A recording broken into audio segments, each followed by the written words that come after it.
మలయాళ hero Dulquer Salman produce చేసిన కొత్త look రికార్డులు కొల్లగొడుతుంది. ఇప్పటికే ఈ ఫ్యాంటసీ థ్రిల్లర్ 100 కోట్ల క్లబ్ లో చేరింది. ఆగస్టు నెలలో ఆడియన్స్ ముందుకొచ్చిన ఏ సినిమా కూడా కనీసం హిట్ కూడా కొట్టకపోగా అదే టైంలో వచ్చిన కొత్త లుక్ తెలుగులో బ్రేక్ ఈవెన్ మార్క్ ని దాటేసి క్లీన్ హిట్ గా నిలిచింది. ఈ వీకెండ్ లో కొత్త సినిమాలు ఉన్నా కూడా కొత్త లుక్ మూవీకి మంచి స్క్రీన్ కౌంట్ తగ్గడంతో మళ్ళీ ఈ వీకెండ్ లో జోరు చూపించి లాభాలను పెంచుకునే అవకాశం ఎంతైనా ఉంది. ఈ క్రమంలోనే ఓ సంచలన ప్రకటన చేశాడు దుల్కర్ సల్మాన్.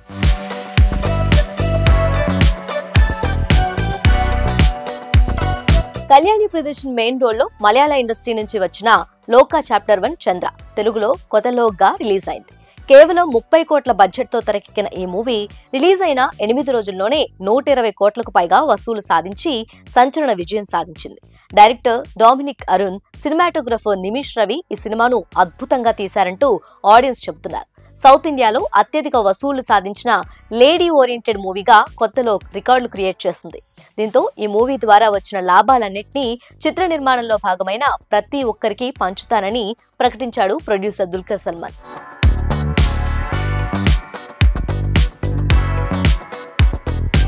నిజానికి హీరోగా దుల్కర్ సల్మాన్ కి ఈ రేంజ్ హిట్ లేదు.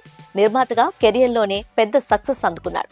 దీంతో లోకా పార్ట్ 1 తో పాటు మిగిలిన పార్ట్స్ నుంచి వచ్చే లాభాలన్నింటినీ టీం మొత్తానికి పంచాలని నిర్ణయం తీసుకున్నారని, నిజంగా ఇది వాళ్లకే దక్కాలి అంటూ ఈ మూవీ సక్సెస్ మీట్ లో చెప్పాడు దుల్కర్.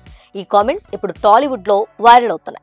రోజు కూలీలు వేతనాలు పెంచాలని సమ్మె చేస్తే అల్లాడిపోయే సంధి చేసిన నిర్మాతలు మలయాళ చిత్ర పరిశ్రమను చూసి బడ్జెట్ ని ఎలా నిలువరించాలో, 30 కోట్లతో 300 కోట్ల క్వాలిటీ ఉన్న సినిమాని ఎలా తీయాలో నేర్చుకోవాలంటూ కామెంట్లు చేస్తున్నారు.